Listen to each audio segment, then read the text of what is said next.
O interesse por alimentos saudáveis tem impulsionado o crescimento do consumo de produtos orgânicos em todo o planeta. Um mercado que movimenta 97 bilhões de dólares no mundo. No Brasil, a produção de orgânicos gera 4 bilhões de reais, com mais de 19 mil produtores registrados. Um crescimento de quase 300% na última década. A previsão é de expansão, mas para isso, algumas barreiras ainda precisam ser vencidas. O desafio da produção de orgânicos no Brasil. Esse é o tema em questão no programa de hoje e um dos assuntos discutidos na 25ª Semana Científica da FMPFASE.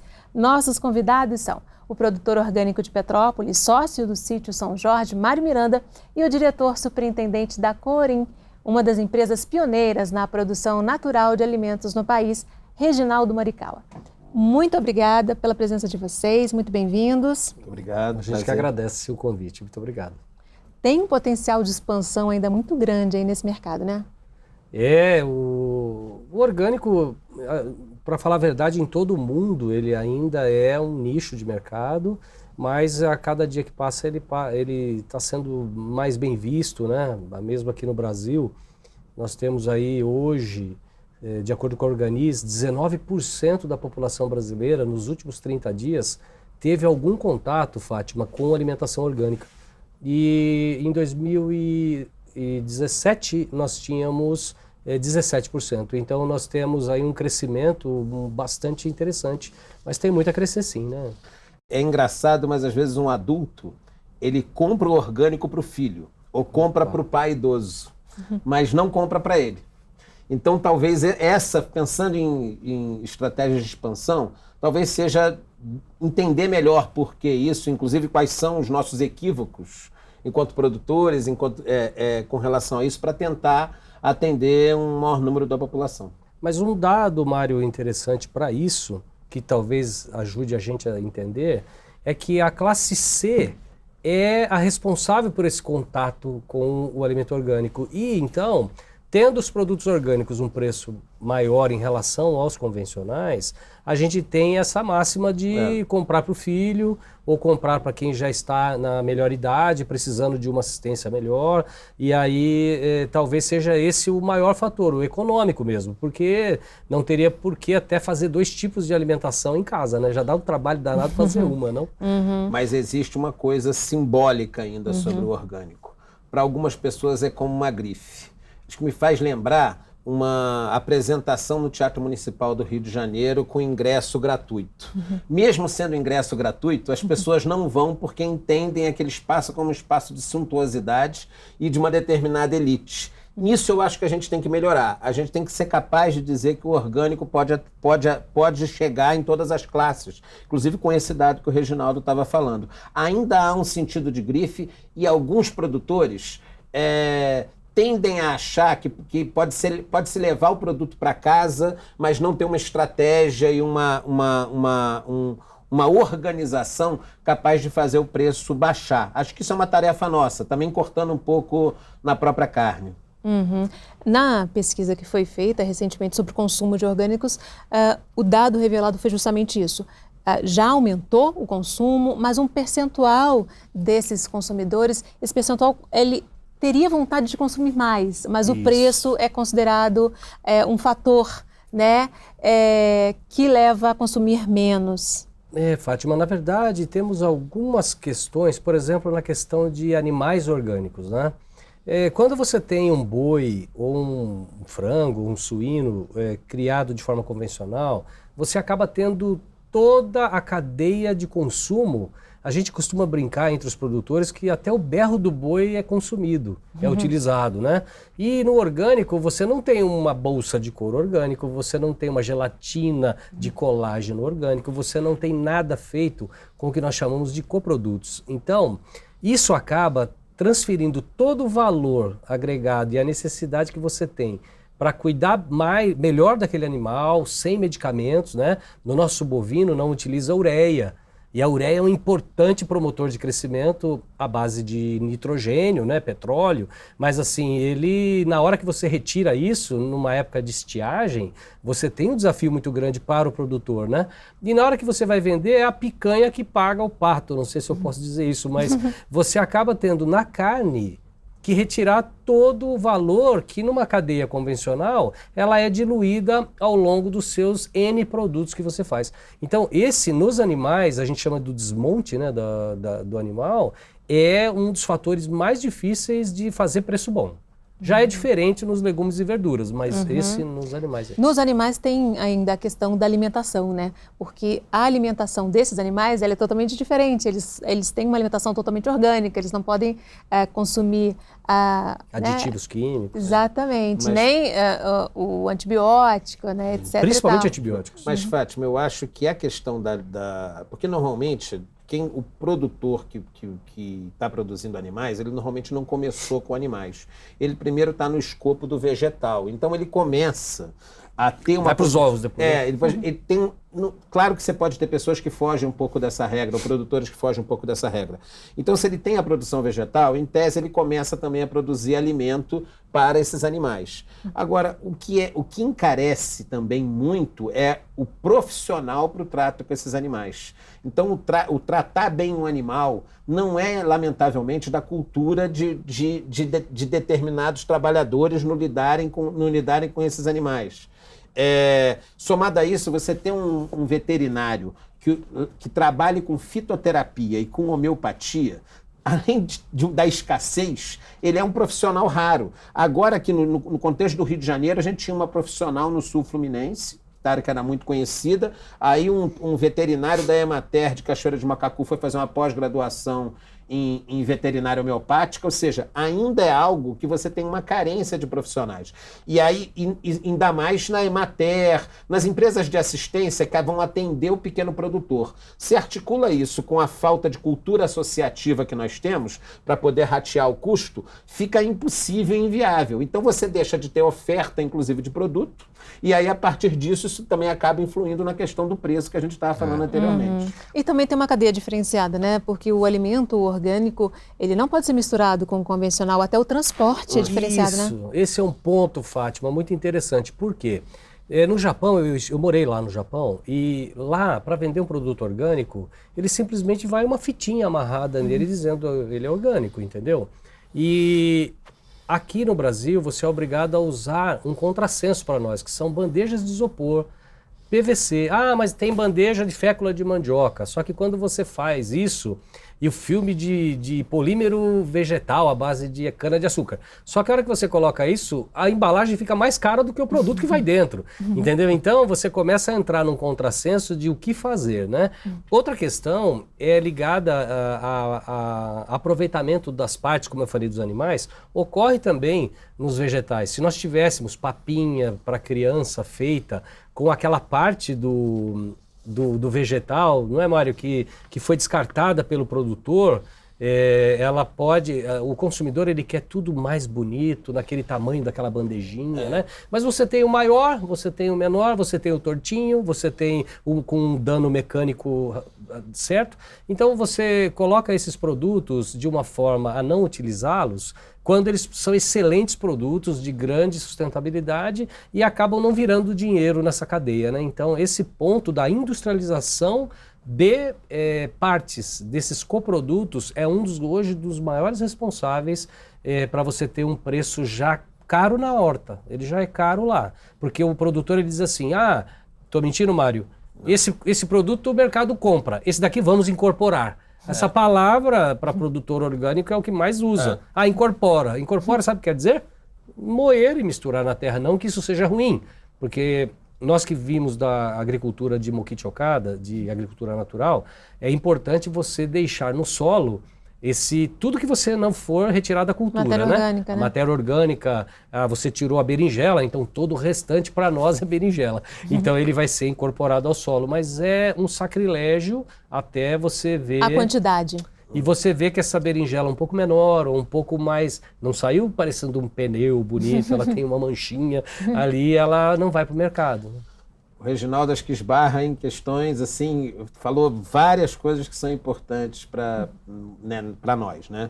Primeira coisa que é importante também a gente registrar, e para mim um prazer até pessoal de estar do lado de alguém que trabalha na Coren, que que traz uma tecnologia, né, a partir da Igreja Messiânica, né, e investe tanto tempo e se dedica tanto tempo para construir essa viabilidade dos orgânicos. Eles têm uma tecnologia própria, e agora, quando se fala orgânico, você tem várias outras coisas que são consideradas orgânicos, que é uma palavra que foi apropriada pelo Estado. Então você pode ter o agroecológico, pode ter a agrofloresta, você pode ter biodinâmico, você tem 1000 outras formas, isso é importante dizer para o telespectador, que você tem 1000 outras formas de alguém que não está utilizando os defensivos advindos da Revolução Verde, que acho que é algo que a gente vai esbarrar aí em algum momento, e que estão trabalhando com perspectivas mais tradicionais, identitárias e de forma mais natural,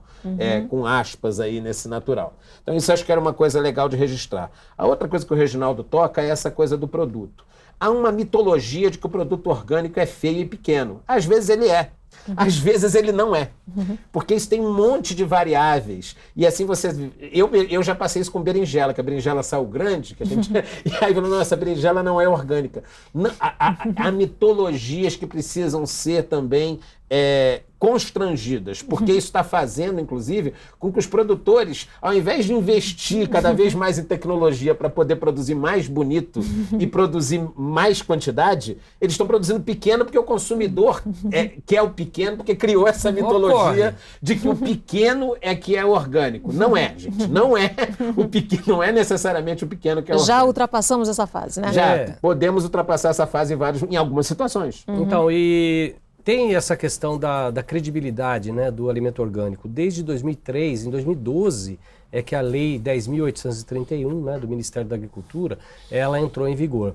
Eu faço parte da Câmara Temática de Agricultura Orgânica, lá em Brasília. Então, nós temos essa discussão de que o produto orgânico, ele é ainda visto com essa dificuldade de se realmente é orgânico, não é orgânico. E essa lei, ela veio reforçar a gente a poder ter essa confiança. Então, tendo uma legislação específica, que é um outro fator de aumentar o consumo de orgânicos. Antes de ter a lei, que empresa que iria investir numa coisa séria e de repente alguém fazer um trabalho... Se não estava regulamentado, né? Exatamente. Então agora não, você consegue ter essa regulamentação. Muitas empresas estão entrando, grandes empresas, né? A gente viu aí as multinacionais aí entrando, até seguindo algumas, o trabalho que a gente faz, né? Isso muito nos orgulha, porque uma empresa brasileira de pequeno porte, motivar, referência, né? Ser, né, essa motivação de grandes empresas para nós é muito importante. A gente falou aí de uma série de problemas de estrutura que ainda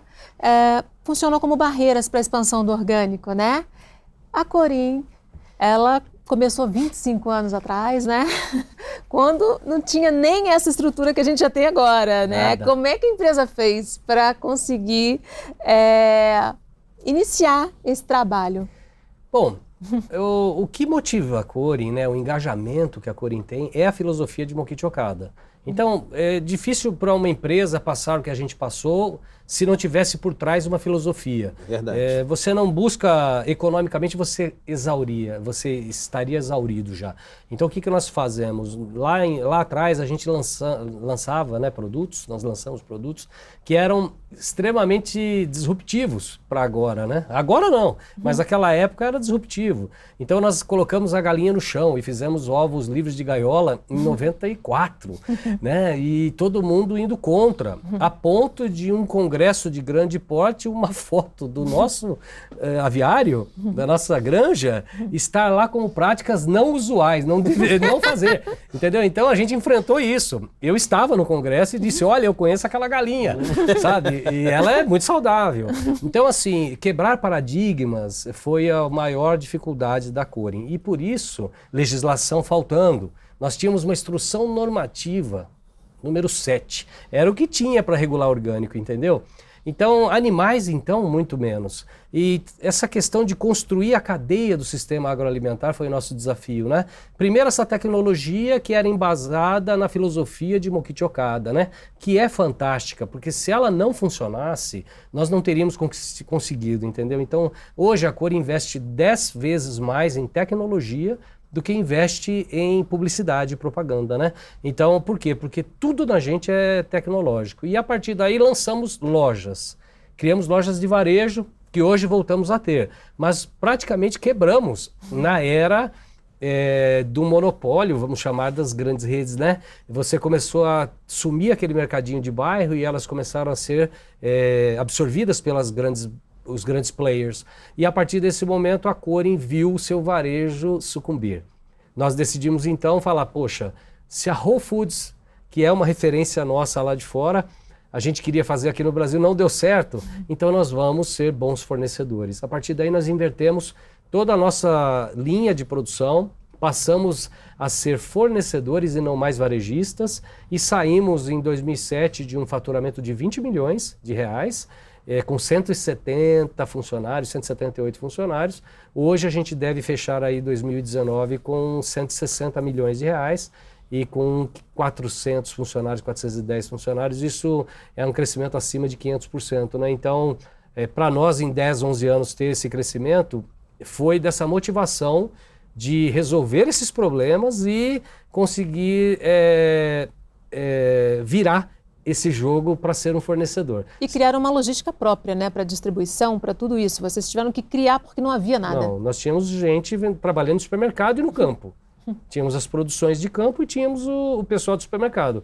Hoje nós temos distribuição, vendedores, pós-venda e toda a tecnologia continua, né? Então eu acredito que isso tenha sido o pulo do gato para a gente se manter. Mas a crise, como diz Mokichi Okada, ela é também um fator de motivação para que você cresça. Então foi o que a gente fez. Nós não paramos para chorar, a gente decidiu crescer. E aí foi o que fez. E hoje estão atingindo o mercado internacional, né? Sim, nós fizemos a primeira exportação do Brasil de frangos orgânicos, né? É interessante porque o Brasil é o maior exportador do mundo de aves. E aí eu fui lá e falei, eu quero exportar frangos orgânicos, nosso time foi, ele falou, não pode. Mas como não pode? Não, porque nunca foi feito. Eu falei, mas como se o Brasil é o maior exportador do mundo? Alguém já deve ter feito, né? Não teve. E nós tivemos que fazer todo esse alinhamento, essa harmonização de legislação com Hong Kong e fizemos essa primeira exportação, foi emblemática, né? Em 2016. E interessante que logo depois veio o advento da carne fraca. E o que aconteceu? Hong Kong tirou o produto brasileiro de linha. E dentre esses produtos brasileiros estava a nossa segunda embarque, o nosso segundo container. Ele infelizmente não foi vendido e agora a gente está ensaiando Emirados Árabes e América Latina através do Chile, mas ainda em construção.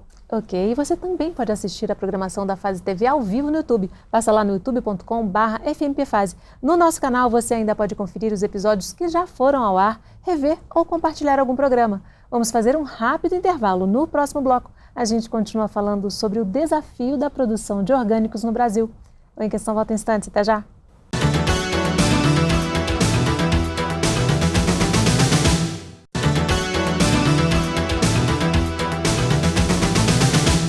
O Em Questão está de volta falando sobre o desafio da produção de orgânicos no Brasil. Nossos convidados são o produtor orgânico de Petrópolis, sócio do sítio São Jorge, Mário Miranda, e o diretor superintendente da Corim, uma das empresas pioneiras na produção natural de alimentos no país, Reginaldo Morikawa. Continuando aí nas barreiras que vocês vão vencendo, nessa questão da infraestrutura, temos os insumos, né? Dando um exemplo aí, nos Estados Unidos existem 5.000 insumos certificados para o uso na agricultura natural e aqui no Brasil a gente tem em torno de 300, né?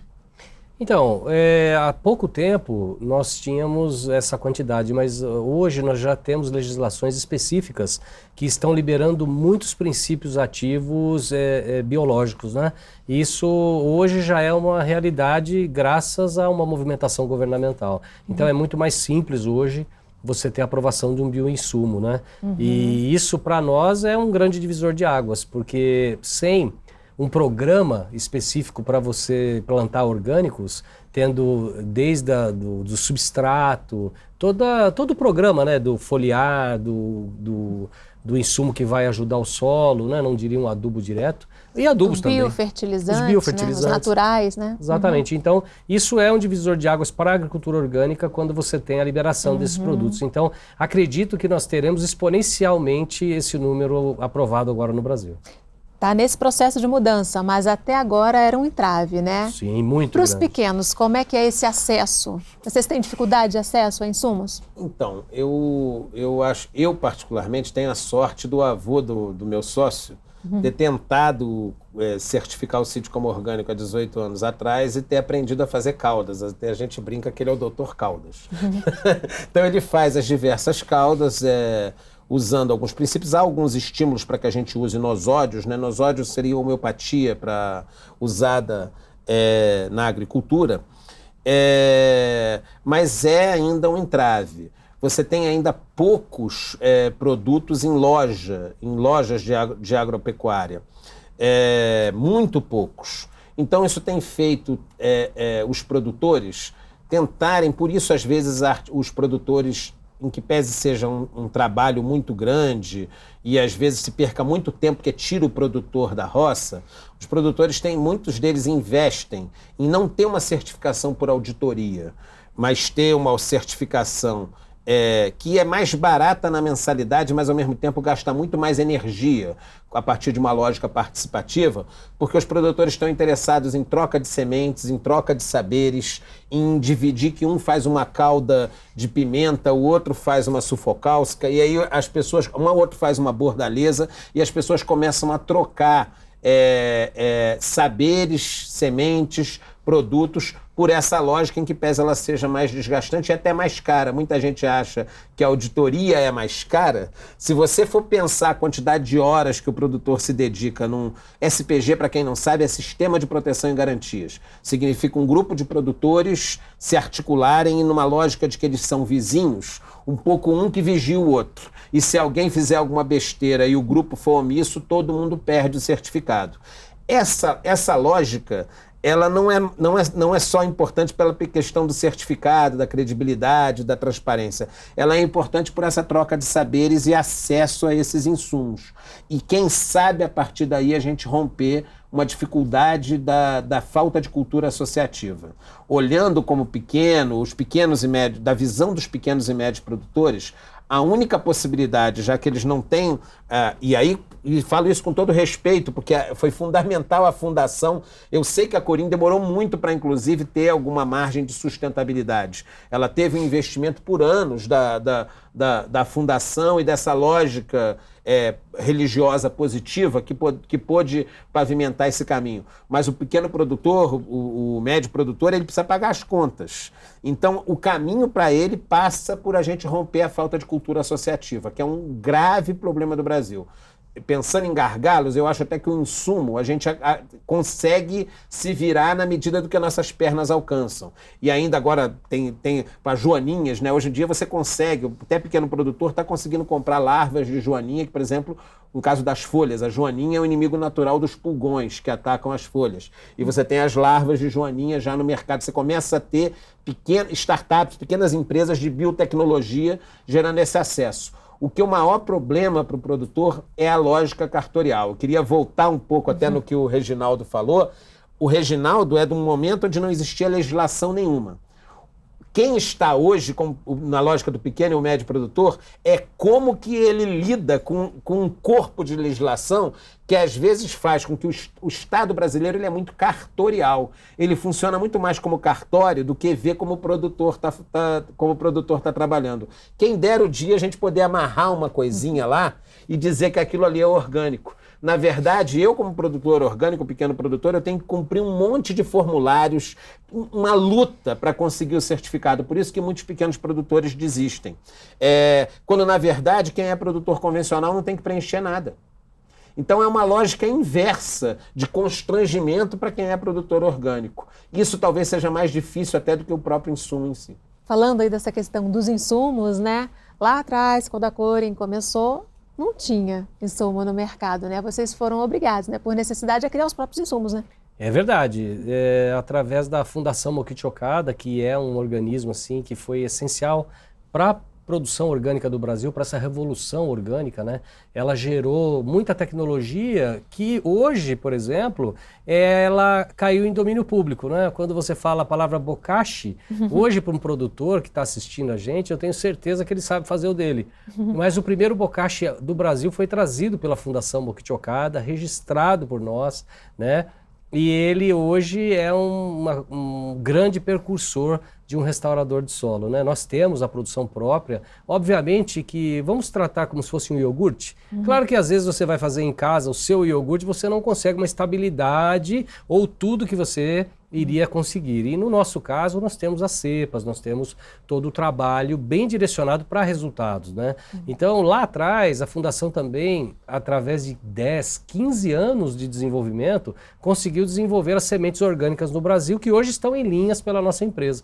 Mas é interessante que a legislação fala, até tal data você tem que começar a produzir usando semente orgânica, o que obviamente é o necessário. Só que você chega num ponto que vai, como o Mário falou, você vai na gôndola da sua agropecuária, você não tem muitos bioinsumos e você também não tem um sortimento de sementes orgânicas, né? Então, a Corin, ela teve que desenvolver toda a cadeia realmente de bioinsumos e agora a gente somos pioneiros, vanguarda, mas é interessante que a gente participa de congressos de bioinsumos trazendo novidades como, por exemplo, a economia em relação ao programa com agrotóxicos, né? Você tem aumento de produtividade por uso de matéria orgânica e adubos que já estão na sua terra, mas acabam não sendo disponibilizados para a planta. Então nós temos ingredientes que ao colocar no solo, você restaura a biota dele, né? E ele faz a solubilização desses nutrientes que estão estocados na sua terra.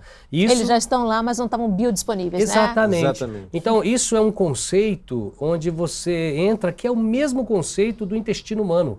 Você pode injetar vitaminas, que vamos fazer uma alusão a adubos, mas se você não tiver a sua flora intestinal bem estabelecida, que hoje o maior problema que nós temos, inclusive na questão do Alzheimer, é a desbiose intestinal, você está tendo hoje a morte da biota da terra, porque os agrotóxicos acabam fazendo o papel dele, que é matar. E aí acaba criando essa dificuldade da terra ter a vida dela.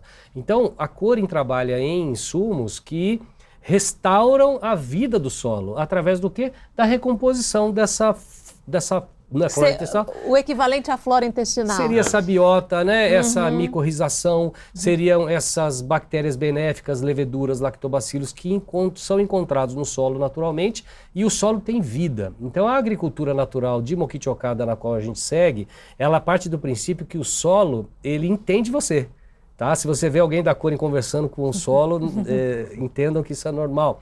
Porque Mokichi Okada diz o seguinte, se animais entendem como desconsiderar trilhões de micro-organismos que estão em 1 centímetro cúbico de solo. Então, ao você ter essa relação de gratidão, de missão, então o solo ele retorna para você, mesmo sem adubos químicos ele vai conseguir produzir, né? Então, você tendo vida no solo, para nós, ela exime a necessidade de você ter agrotóxicos, entendeu? Então, a nossa base é o seguinte, remédios para humanos, agrotóxicos para as plantas estão relacionados com algum desbalanceamento que estão fazendo esses insetos virem, ou essa doença vir, fazer o papel dela que é consumir aquela toxina, entendeu? Então essa que é a nossa relação. Nessa analogia aí com o intestino humano, quando a flora intestinal não está bem, você pode tomar vitamina que ela não está absorvendo, não está absorvendo os nutrientes, né?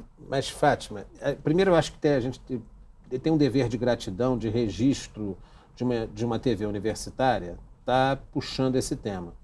Porque tudo isso que o Reginaldo fala do Mokichi Okada, que é um sistematizador de saberes tradicionais, acho que ele falou isso um pouco lá atrás, claro que um estudioso, mas não um estudioso acadêmico propriamente. A gente tem, por exemplo, uma das perspectivas que estaria na agroecologia e na produção orgânica, que é a agrofloresta, do Ernest Goethe, que vai sistematizar saberes indígenas, vai passar na América Central para aprender com plantadores de banana, que vai passar por determinados lugares. Isso porque ele trabalhava antes com melhoramento de sementes em laboratório na Suíça, e vem para o Brasil e vai para o sul da Bahia. Aí você tem o pessoal da biodinâmica, que também a gente tem um enorme desafio, porque a biodinâmica passa por colher e plantar segundo posições solares, e você organizar isso com os dias de trabalho da sociedade ocidental não é uma coisa simples, mas você tem produtores que estão lá investindo nisso.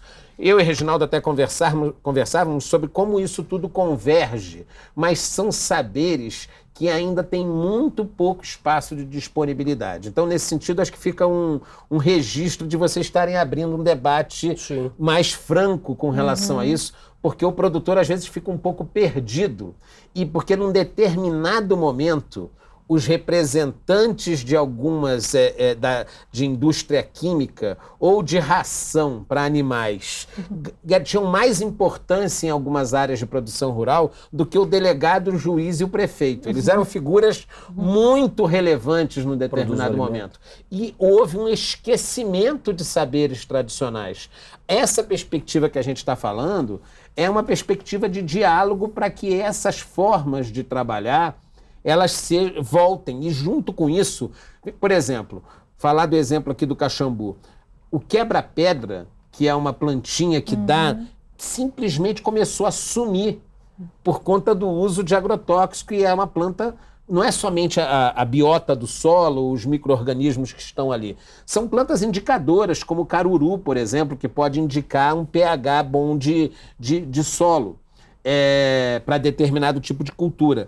Então, tudo isso começou a sumir por uma mitologia também. É óbvio que o trabalho do trabalhador do campo é muito pesado, então, quando se coloca o glifosato para evitar que cresça a erva daninha, esse é um nome, né? Erva daninha, quando na verdade essa erva daninha não necessariamente ela é daninha e pode estar indicando uma série de coisas, e você pode estar aproveitando ela de uma determinada forma. Ela pode ser uma planta indicadora, você pode na verdade ter uma palhada que vai sufocar esse crescimento de ditas ervas daninhas que vão estar concorrendo. Ela é uma indicadora de desequilíbrio, né? Exatamente. Então, E é interessante falar dessa questão dos bioinsumos, Fátima, que há uma polarização, né? O Brasil vive uma polarização de governos, uma polarização de modelos de agricultura, mas a verdade é a coexistência. Então a agricultura orgânica, ela não é uma concorrente da agricultura convencional, ela tem que ser vista como uma forma de produzir utilizando outros princípios e não necessariamente uma concorrente como ela é vista. E então nós preferimos utilizar insumos agrícolas, né, como é essa questão do Fertibocashi, que é um restaurador de solo, que ele é utilizado em comunhão, em conjunto com a agricultura convencional. Os saberes, né? Nem todo o saber da agricultura convencional é focado na química, no agrotóxico. Claro. Tem muito saber ali, né, desenvolvido ao longo dos anos, né? Pois é, e eu acho que o que o Reginaldo toca por exemplo, a gente tem lá no Caxambu agricultor convencional que começou a usar determinadas caudas e usar com resultado. Com resultado e mais barato. Por exemplo, no Brasil, essa lógica brasileira, né, de que ou é tudo ou é nada, ou é 8 ou é 80. E, na verdade, a gente não está numa estufa ou está numa situação de bolha, né? Então, por exemplo, a gente que é daqui da região serrana do estado do Rio, saiu uma pesquisa que encontraram, percentual pequeno, mas encontraram metais pesados no estômago de animais silvestres do Parque Nacional da Serra dos Órgãos. Ora, o Parque Nacional da Serra dos Órgãos, que faz fronteira com várias áreas de produção, é um santuário, mas obviamente não é uma área intocada, faz parte do planeta Terra que está sofrendo uma série de pressões e contaminações. Só que no Brasil, a legislação é 8 ou 80, ou é zero, ou não tem nem nada, ou é convencional. Enquanto em outros países, na Europa, você tem percentuais. Na Europa, você tem percentuais de tolerância de acordo com determinadas situações. Esse é um elemento que dificulta a chegada de novos produtores. Muita gente tem medo de dialogar com isso e de lidar com isso. A legislação Estado brasileira é muito intransigente de entender. E a sociedade como um todo, fica essa lógica moral. No intervalo, a gente estava conversando da água, né? Que a água está contaminada por antibióticos e também agrotóxicos, né? Nós temos uma quantidade muito grande de capitais hoje que já foram encontrados até 27 tipos de agrotóxico na água que a gente bebe, né? E além disso, agora, recentemente saiu um dado onde nós temos rios de vários lugares do mundo onde o índice de antibióticos é 300 vezes maior do que é o, vamos dizer, aceitável, mas vamos dizer esperado, né? Então, isso que o Mário está falando, ele é muito importante para o crescimento do setor de orgânicos, porque se você quer fazer alguma coisa não dar certo, aperte as leis, sabe? Então, isso na Câmara Temática é uma discussão muito grande, porque, não, tem que ter credibilidade, então vamos ser os melhores. Mas para eu saber dirigir, eu não preciso saber andar em duas rodas. Eu acho que há um critério para ser feito. A gente consegue comercializar grãos orgânicos para a Europa com até 0,99% ou até 1%, né? E aqui ou ele existe ou ele não existe, né? Então, vocês estão falando que é muito difícil para o produtor, ele não está numa bolha, né? Ele não consegue. Vem a água, né? Que já não está, né? Por mais que vocês tomem cuidados, pode ocorrer, né? Tem um percentual mínimo ali que polinização cruzada do transgênico, né, que ocorre. Agora, interessante... Milho, por exemplo, milho que é um elemento fundamental, você teria, se algum vizinho seu a cerca de 500 metros estiver plantando, você teria que plantar num outro momento para não correr risco de polinização. E assim, a legislação fala de 0% de transgenia, o que eu acho que está certo numa certa medida, mas quando se cria, a pior forma de matar um movimento é não olhar a realidade e criar situações inexequíveis. E aí gera uma situação de medo e fica essa lógica de que um produtor pode pensar, se quiserem criar uma perseguição sobre mim, vão lá em mim. Porque cria essa situação que é muito comum em todas as áreas no Brasil da legislação. Cria-se uma situação de estar todo mundo errado. A princípio, está todo mundo errado. Que não é o princípio da lei. Que não é o princípio da lei. Então, isso é uma coisa... Então, muitas vezes, isso gera essa insegurança jurídica. Também um gargalo para a expansão do produtor rural. Porque não é todos que vão construir a rastreabilidade, os registros e vão conseguir dialogar contra isso. O que o Mário falou com relação às certificações, né? Em outros países, né, nos Estados Unidos, no Japão, se você, por exemplo, tiver um produto lá, um ovo livre de gaiolas, ele chama de bem-estar animal nível 1. Aí você tirou da gaiola e também tirou os antibióticos, ele põe nível 2. E assim você vai construindo até chegar numa certificação de bem-estar animal. Só que isso é valorizado pelo cliente de outros países, porque são iniciativas visando no radar dele, ele está colocando o nariz do avião dele para um movimento positivo. Então ele não tem tudo, mas ele está nessa transição. Está nesse movimento. Esse movimento é... Para o pequeno produtor, desculpe interromper, Reginaldo, mas para o pequeno produtor isso é crucial. Porque você imagina, o produtor vive vamos dizer, de hortaliças. Um módulo para a Emater aqui do Rio de Janeiro, para a região serrana, é 0,5 hectares, já pode ser um produtor rural produzindo. Uma família pode estar vivendo disso com hortaliças para a feira. Se ele quisesse fazer a transição para orgânico, ele tem que parar a terra dele durante 1 ano no mínimo. É um processo de 3 anos, na verdade. 3 anos. Pois é, mas olha só, é porque depende de uma série de fatores. Porque existe possibilidade de construção de barreiras, se a terra era utilizada ou não. Tem um monte de fatores que vão analisar a condição daquela terra. Que vão analisar essa condição. Já vi situações onde os 3 anos foram necessários. Foram necessários, já vi situações onde foram flexibilizados. Por estrita análise de solo, de ver o quanto que diminuiu a incidência e tal. Agora, essas análises de solo são caras. Esse é um dos fatores. Mas o fundamental, no momento em que esse produtor não está mais usando o defensivo, mas ele continua produzindo ali, ele está num limbo. Ele não é nem convencional. Isso. E ele não é nem orgânico. Não está ainda com certificado. Como que ele paga as contas dele? Ele poderia... Esse é o problema. Ele poderia ter, por exemplo, um selo de em conversão, que daria um período para ele, e até um incentivo governamental, por exemplo, de ele poder pagar esse plus que ele necessita para cobrir aquela menor produtividade que ele está tendo nesse momento de conversão, por ele não poder vender como orgânicos. E você estava falando também que a certificação não é um instrumento barato, né? Muitas vezes para o pequeno é difícil. Pois é, então como eu ia dizendo, se nos outros países você consegue mostrar pontos positivos de mudança, aqui no Brasil, como o Mário está falando, ou para você ter um selo de bem-estar animal, um selo de livre de antibióticos, não basta você fazer alguma iniciativa, você tem que fazer o protocolo completo. E você tem que contratar uma certificadora. Então, as nossas camisas não tem mais lugar para colocar selo. Mas por quê? Porque o consumidor vai ter, com certeza, uma melhor garantia? Sim. Rastreabilidade? Sim. Mas ele arca com aquilo que a gente começou a falar no começo do programa, que é o custo de tudo isso. Então, na verdade, eu entendo um mundo que um dia talvez eu veja, onde quem coloca algum produto químico ou coloca algum aditivo, seja obrigado, além de escrever o que coloca, ter uma certificação da posologia da qual foi utilizado, e essa certificação ser paga por essa pessoa, porque assim você começa a balizar.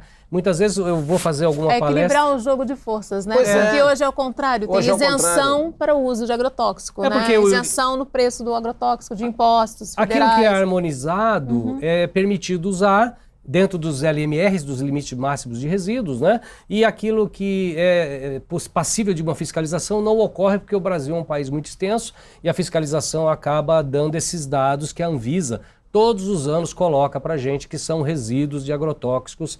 Hoje na cultura, nem vou falar uma ou outra, que eles brincam comigo, falam, poxa, você falou do tomate, deu ruim e tal. Mas não é isso, há de A a Z, você começa com A e vai até o Z, você tem aí sorte de contaminação de excesso de resíduos de agrotóxicos. Então, se uma empresa que utiliza um princípio ativo, seja ele qual for, e ele passa a ser considerado de alguma forma de atenção, não vou nem dizer nocivo, ele passa também, por que não, a ter uma certificação que ele pague para que saiba que aquele produto está dentro das normas governamentais. E quem não coloca nada, ao meu ver, ela deveria ter isenção e poderia sim ser auditado, e deveria ser auditado, deve ser auditado, mas essa auditoria ser de responsabilidade legal. Ou seja, encontrou algum princípio ali na análise, desde que consideradas todas essas questões de contaminação cruzada, a gente ser julgado por isso. Mas você é um contrassenso na minha vista, você ter tantas certificações... ter que arcar com esse custo. Com tantas certificações para quem não põe nada e tão poucas certificações... E tanta burocracia, e uma cultura... Isso gera um grave problema. E você também pode acompanhar a Fase TV na internet quando e onde você estiver. O endereço está aí na sua tela, youtube.com/fmpfase. Faça sua inscrição e receba os alertas dos novos episódios. Vamos fazer mais um rápido intervalo. No próximo bloco, a gente continua falando sobre o desafio da produção de orgânicos no Brasil. Até já!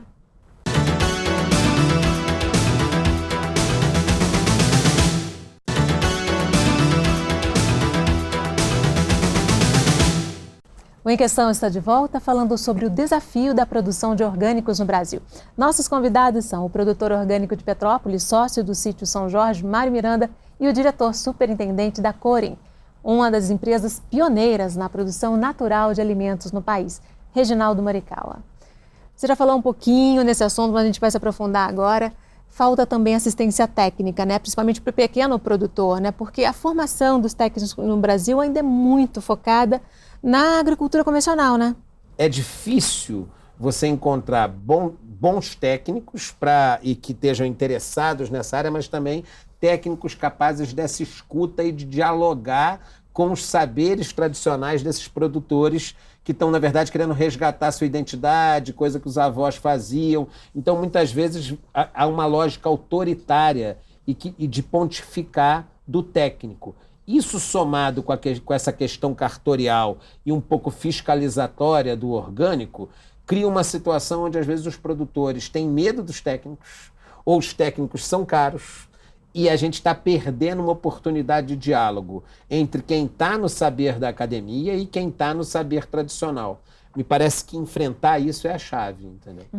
No caso, a Faculdade Messiânica é uma faculdade que tem cursos EAD e cursos também presenciais que estão demandando o quê? Pós-graduação em agricultura natural. Então é um curso bastante interessante e estive agora recentemente na Exalc, onde muito está se falando do tema, porque todos os cursos eles têm que dar suporte àquilo que existe no local. Então, se nós temos agricultura convencional, é isso, ou transgênica, é isso que vai demandar técnicos. Mas, à medida que nós estamos percebendo o crescimento do orgânico, nós também estamos percebendo a iniciativa de, tanto de um para o lado para o outro. Academicamente, o fornecimento de cursos na área e também por parte dos próprios alunos que querem ter alguma especialização naquela linha de agricultura orgânica. Então nós imaginamos que isso seja realmente um movimento natural de um crescimento de um setor que se expande agora.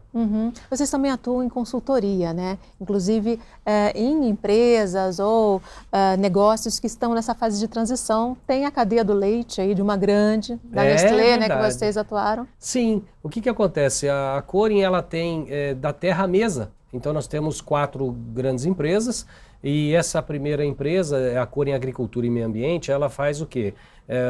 Fazendo uma alusão ali à chave na mão, né?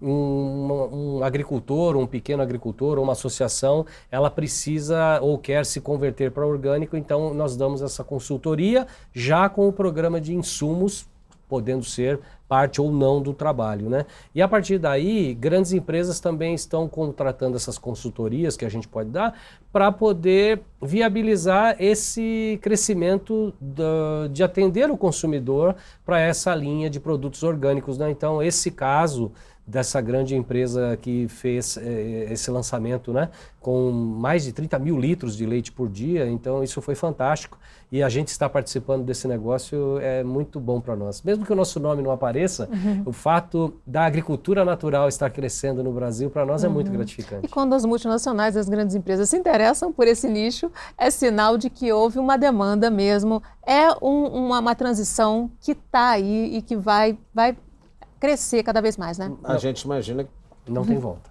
Eu também acho que não tem volta, é o que a gente sente. Agora, é preciso também o poder público olhar isso com mais tranquilidade, né? Recentemente, por exemplo, já que nós estamos em Petrópolis ganhou o título de capital estadual de produção de orgânicos. Dizer que Petrópolis tenha cerca de 100 produtores. A verdade é que Petrópolis é muito tímida em relação ao consumo de orgânicos, o que poderia, inclusive, baratear o preço, já que a logística seria diminuta. E a gente não vê políticas públicas com relação a isso. Eu, particularmente, busquei enfrentar isso, um grupo nosso buscou enfrentar isso e encontrou dificuldades. Ao que a gente conseguiu baixar preço, a gente começou a ser constrangido por produtores convencionais, inclusive por associações de produtores convencionais. Não é um caminho muito simples e isso precisa ser olhado com alguma atenção. O que é tradicional na extensão rural, que é onde vêm os técnicos, o nome é extensão rural, da Emater, por exemplo, às vezes você não encontra os carros com gasolina. E eu estou dizendo isso não com crítica a governo A, B ou C. Esses contingenciamentos, e principalmente aqui no estado do Rio de Janeiro, o desprezo pela agricultura e uma mitologia, desde o século... A mitologia do café. Plantava-se café no Rio de Janeiro, foi para São Paulo porque o solo do Rio de Janeiro é ruim. Não existe solo ruim. Ainda mais na perspectiva da agricultura orgânica, existe solo mal manejado. Então, o Rio de Janeiro tem sim potencial agrícola, muito potencial agrícola, a gente precisa trabalhar isso e precisa dos apoios tanto da área pública como da área privada e principalmente dos consumidores para entenderem esses desafios. É uma pedagogia também de entender que, inclusive, alguns alimentos, as punks, por exemplo, que são as plantas alimentícias não convencionais, muitas delas não são plantas de preto com cabelo espetado, são plantas alimentícias não convencionais, por isso o nome punk. Elas são fundamentais e têm sido trazidas também. E a outra coisa, fazer também um pouco... Não chega a ser um comercial no sentido positivo, né? A gente começa a ter uma articulação de cooperação entre produtores aqui de Petrópolis, de Areal, de Paraíba do Sul, de Três Rios, para tentar construir um concerto de diminuir preço de logística e, quem sabe, a gente não chama de cooperativa, a gente chama de cooperação. Cooperação, já que o cooperação, no sentido da gente tentar reduzir os custos e conseguir fazer o preço chegar para o consumidor a preço justo. Chegando direto para o consumidor. Chegando direto para o consumidor a preço justo. Ok, infelizmente nosso tempo terminou. Agradeço muitíssimo a participação de vocês. Poxa, muito obrigado. Fico muito feliz pelo convite. E a gente tem um encontro marcado no próximo Questão. Espero você. Até lá.